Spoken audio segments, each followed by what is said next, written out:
श्री अकाल। मैं हूं आफरीन ज़ारा और आप देख रहे हैं सन ऑफ बंगाल न्यूज आवाज बंगाल की। रानीगंज और रानीगंज से जुड़ी खबरों के लिए, हर तरह की खबरों के लिए देखते रहिए सन ऑफ बंगाल। बीते कुछ दिनों पहले रानीगंज बॉयज हाई स्कूल के शिक्षक विजय दास पर स्कूल के प्रिंसिपल के साथ मारपीट करने का मामला सामने आया था। इसी को लेकर आज एक बैठक का आयोजन किया गया था, जिसमें उपस्थित थे WBTSTA जिला प्रेसिडेंट नूरुल हक, देश के राष्ट्रीय शिक्षक डॉक्टर कलीमुल हक, HS कन्वेनर सब्यसाची मित्रा, WBTSTA मेंबर जगन्नाथ साहा, विप्लव कुमार मंडल, मनीष शंकर मंडल, जितेंद्र पांडे, अरुणांशु माझी। वहीं बैठक के बाद एक संवाददाता सम्मेलन का आयोजन किया गया।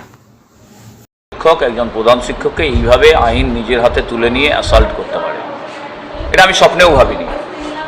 এটা শোনার পর প্রথমেই মর্মাহত, আহত। এরকম মানে রানীগঞ্জ উচ্চ বিদ্যালয় এই জেলার একটা স্বনামধন্য স্কুল শুধু নয়, এই রাজ্যের একটা স্বনামধন্য স্কুল। শৈলজানন্দ মুখোপাধ্যায় এই বিদ্যালয়ের ছাত্র। এই বিদ্যালয়ের প্রতি বছর মাধ্যমিক এবং উচ্চ মাধ্যমিক পরীক্ষায় যা ফলাফল দেখি, সেটা আমাদেরকে গর্বিত করে, জেলার শিক্ষক হিসেবে আমাদেরকে গর্বিত করে। এবং এই ধরনের ঘটনা আমরা যারা শিক্ষকতা পেশায় আছি, সংগঠন পড়ে আমরা প্রথমে শিক্ষক, যে শিক্ষক সমাজ গড়ে, ছাত্রছাত্রী যাদেরকে দেখে শেখে। তো আমি এই রকম একজন সহশিক্ষক, একজন প্রধান শিক্ষকের লাইফ টাইম তার হাত ভেঙে দেওয়া, তার সারা শরীরের নার্ভ চিনচিন করা, এই ধরনের ঘটনা যদি ঘটে থাকে, আমি ভাবছি সেই ছাত্রছাত্রীরা কী শিখবে, কী বার্তা যাবে সমাজের কাছে। এটার জন্য আহত, মর্মাহত, দুঃখিত, রাগান্বিত, সবই বলতে পারেন। পদক্ষেপ দেখুন, সংগঠন হিসাবে আমরা যেটা করতে পারি, প্রশাসন, পুলিশ প্রশাসনের কাছে কমপ্লেন হয়েছে, প্রশাসনের কাজ করবে স্বচ্ছভাবে। প্রশাসন যদি কাজ করার পরিবেশ পান, প্রশাসন আমাদের মমতা বন্দ্যোপাধ্যায়ের আদর্শ, মমতা বন্দ্যোপাধ্যায়ের সরকার, সেখানে সাধারণ প্রশাসন এবং পুলিশ প্রশাসন স্বচ্ছভাবে কাজ করার যথেষ্ট স্পেস আছে।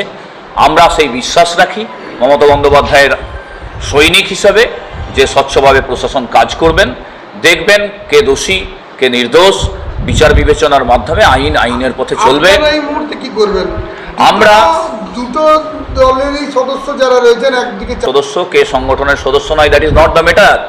আমি আপনাকে বললাম, তৃণমূলের সক্রিয় সংগঠনের সদস্য যদি স্কুলের প্রান্তে কোনো প্রধান শিক্ষককে ফিজিক্যালি অ্যাসাল্ট করে ছাত্রছাত্রীদের সামনে, আমি সেই দিনে সেই তৃণমূল শিক্ষক সংগঠনের সদস্যকে বহিষ্কার করব।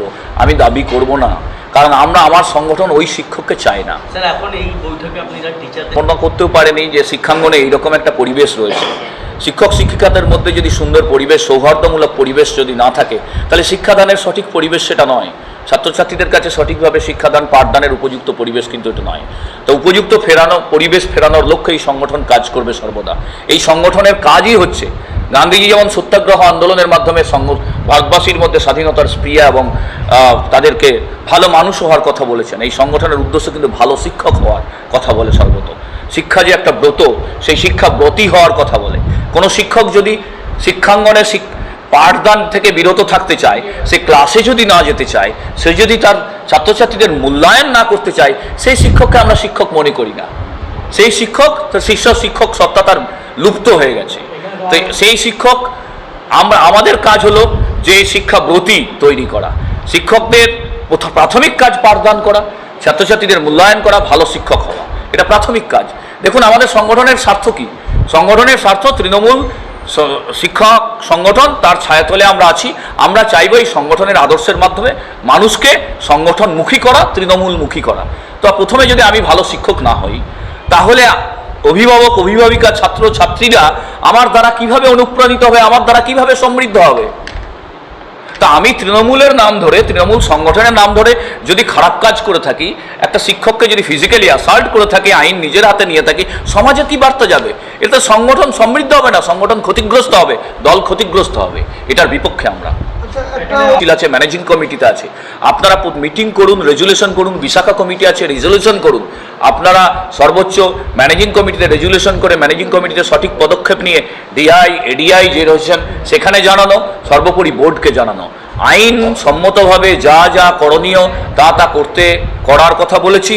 এবং কোথাও যদি অনীহা দেখি প্রশাসনের, সাধারণ প্রশাসনের কোথাও যদি অনীহা দেখি, আমাদের সংগঠন কি করতে পারে, সেটা প্রেশার দিতে পারে, আন্দোলনের মাধ্যমে চাপ দিতে পারে, ডেপুটেশনের মাধ্যমে চাপ দিতে পারে যে স্বচ্ছতা দেখুন, স্বচ্ছভাবে কাজ করুন এবং সত্যটা দেখুন এবং বিদ্যালয়ের সঠিক সুন্দর পড়াশোনার পরিবেশটাকে ফিরিয়ে দিন। আগামী দিনে এই ধরনের ঘটনা ঘটবে না কি ঘটবে না।